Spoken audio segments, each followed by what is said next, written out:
Hello, committee members. My name is Samantha Shapiro, and I'm a project manager in the City Manager's Office.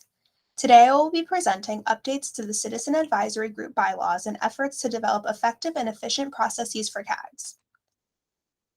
The recommendation is that the Finance and Governance Committee receive a report on proposed changes to Citizen Advisory Group bylaws for the Community Relations Commission, Cultural Arts Commission, Commission on Homelessness, Library Board, Parks, Recreation, and Community Services Commission, and the Senior Services Commission, and recommend that the City Council adopt a resolution establishing uniform CAG bylaws and repealing previous CAG bylaws.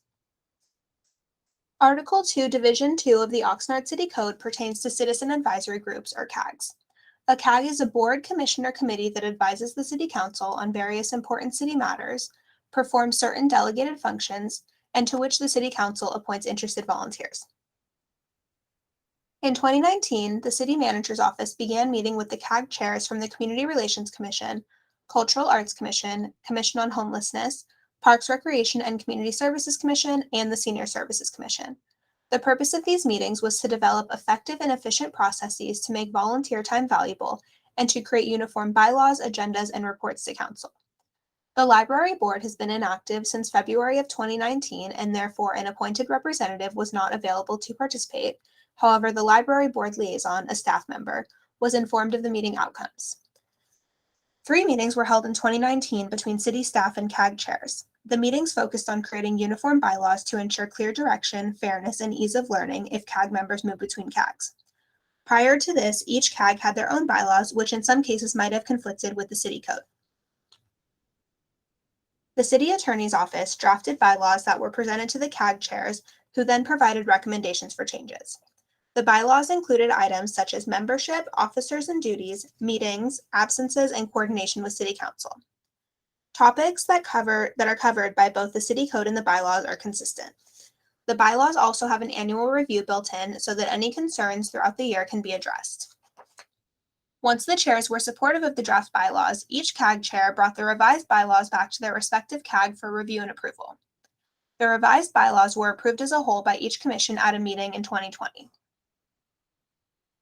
In addition to the bylaws, staff worked on a goal-setting workshop and continued to work with CAG chairs on identifying accomplishments.